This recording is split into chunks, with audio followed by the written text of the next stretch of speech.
Hello friends, in this video we will be discussing about the concept of strings in C programming. How to declare a string, how we can take the value of string from user, how we can print the value of string on the monitor. All this stuff we are trying to discuss in this video. So first of all, what do we mean by string? So exactly we can say that string is the collection of characters. We do not have a separate string data type in C programming. So here string will be considered to be collection of character. It is considered to be collection of characters. So we know that whenever we talk about the collection, so collection means in C programming we have one data type which is known as array. We have discussed about array in our previous videos, right? So array is always focusing on the collection. Whenever we need to declare more than one element in a bulk, in a group, so that can be done with the help of array. So here what we can say, string is a collection of characters. So to declare a string in C programming, what we need to go for, we need to use or we need to go for array, and that array must be of which type? Character types. Why? Because it is the collection of different characters. So character array will be considered as a string in C programming. So here we can see it is array of characters. Now how to declare? So we know that how to declare an array. So we need to write the string name or the array name.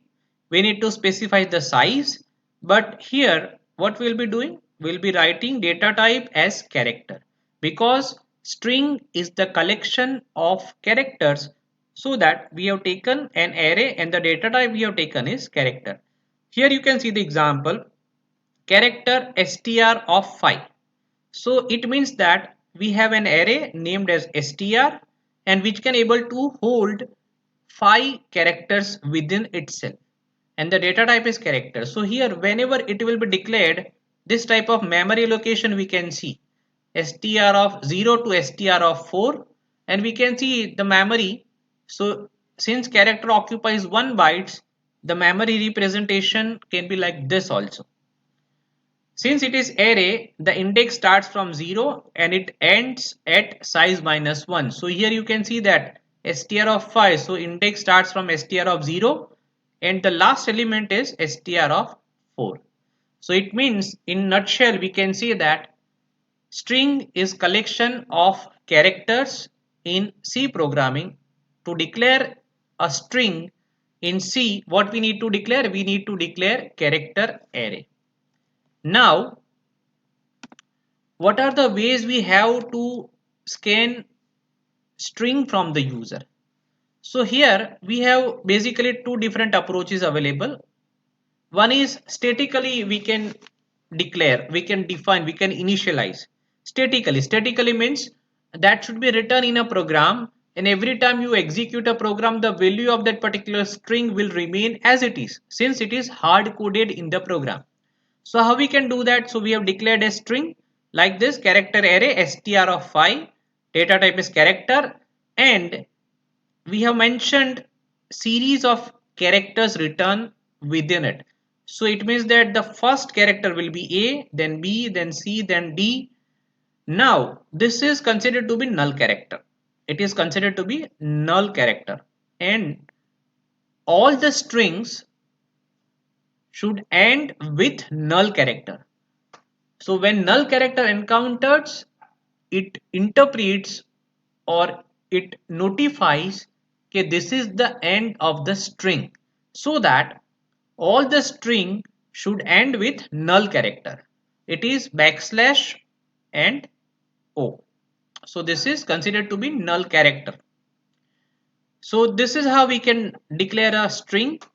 Another way, that you declare the string and then you initialize the string using double quotation marks. Here I have used double quotation marks. Okay, so I have used double quotation marks, so I can directly write like this. So automatically str of 0 will be A, and likewise the next will be B, then C, then D, and likewise. So this both ways are there to initialize your string statically. Okay. Now if we need to take the value of string from user, what we can do?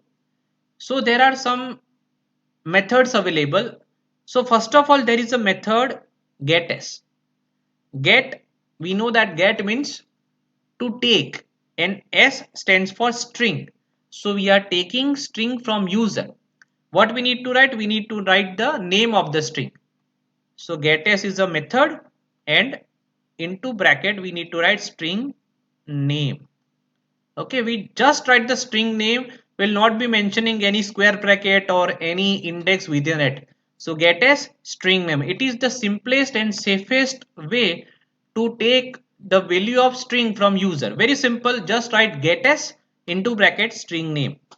Secondly, we are very much familiar with %c, %d, %f. So we are using scanf function. So in scanf function, for control string we will be using %c, %d, %f, and all. Likewise, if you want to take a string from user, you have %s available. You have %s available with us. So if I write %s and I'll write the name of the string, then the whole string will be scanned and will be stored into the str variable. So these two ways are there by which in a single statement we can able to get the value of string. Now we might have doubt that what is the difference between getS and scanf. If both can able to take a string in a single statement, then what is the difference?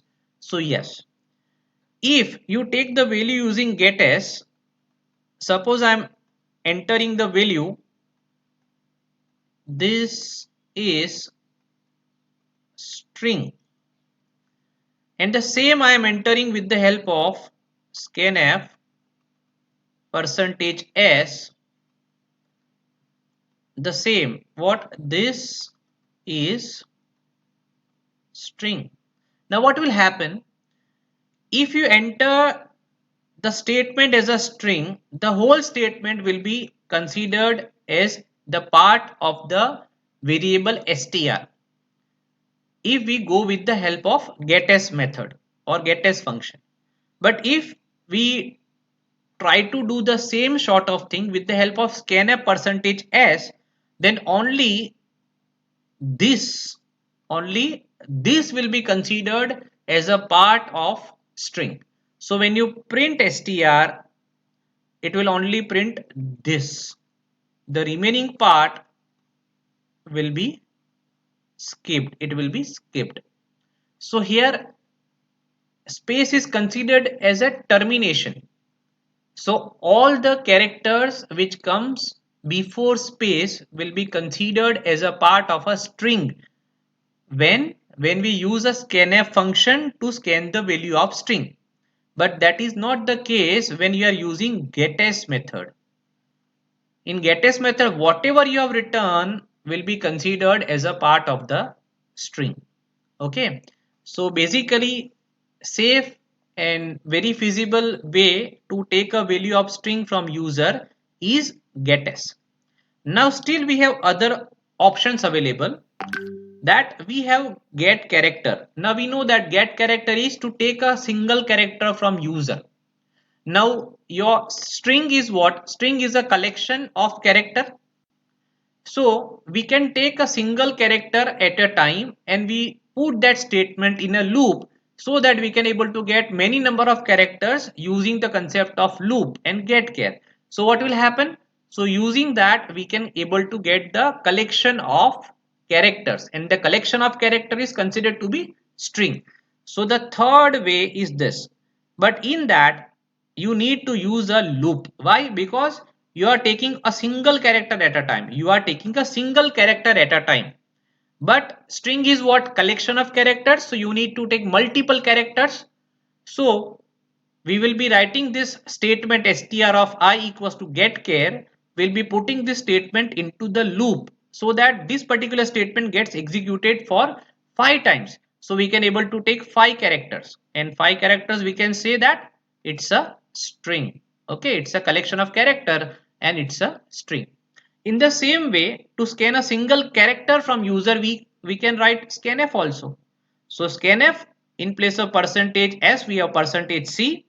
Here we need to write explicitly ampersand since you are scanning a single character. If you look at this statement here, you have not written ampersand. If you write or don't write, it will not make any sense. But when we are taking only a single character from user, it is mandatory to mention ampersand, because this particular character which we are taking from user should be stored in this particular location or the address of str of proper index. So this scanf statement can able to get the single value from user, single character value from user, and using this loop we will be executing this statement for 5 times, 10 times depending upon our requirement. So again you can able to take many characters or bunch of characters, which means it's a string. So ultimately, if we look at the possible options for getting string, then there are two options for static initialization and there are four options for dynamic initialization. Two directly scans a string and other two options in which we need to take a single character from user and put that statement in a loop, so you can able to get more than one characters by executing a statement many number of times. So you can able to take a string from user. So this is all about scanning the string. Now next is printing a string. Now in printing also we have options. So like in scanf we have seen we have getS. Likewise here we have putS. Put is to print and S stands for string. So printing a string. So we need to write putS into bracket the string name. Then other option is printf percentage s. It is same as percentage d, percentage c, percentage f. Likewise, we have percentage s. In both the cases, we will only write the string name. Will not be providing any index. Will not be writing like this str of I. This is not true. We'll be writing only the name of the string or the character array, which is str. Okay, so automatically it will print the whole string. And the second two options are again we need to put that in a loop. Why? Because we are printing a single character at a time. Like see, you can see putchar. Putchar means to print a character. So it will print a single character on a screen. So if we will execute this particular statement more than one time, it will be able to print bunch of characters on a screen, and that is considered to be string. Same way, percentage C, if we write percentage C, it will be printing a single character on a screen. Okay, sorry, this ampersand will not come over here since it is printing. So percentage C and str of I. So it will be printing a single character on a screen, but this statement will be executed more than one time due to this loop. So here also we can able to print string. So to print a string, again we have four options. First two options are putS and printf. By a single statement, the string will be printed on the screen. Another two options, that is putchar and printf percentage %c, in which both the statement should be written within the loop and printing a single character at a time and executing the same statement more than one time, you will be printing bunch of characters which will be considered to be string. So I hope you are clear to how to declare a string, how to take the value of string, how to print the value of string. All this concept should be clear to you. Okay, so thank you for watching the video. And if you have any doubt, you can write to me on shikshansetu@gmail.com. Thank you for watching the video.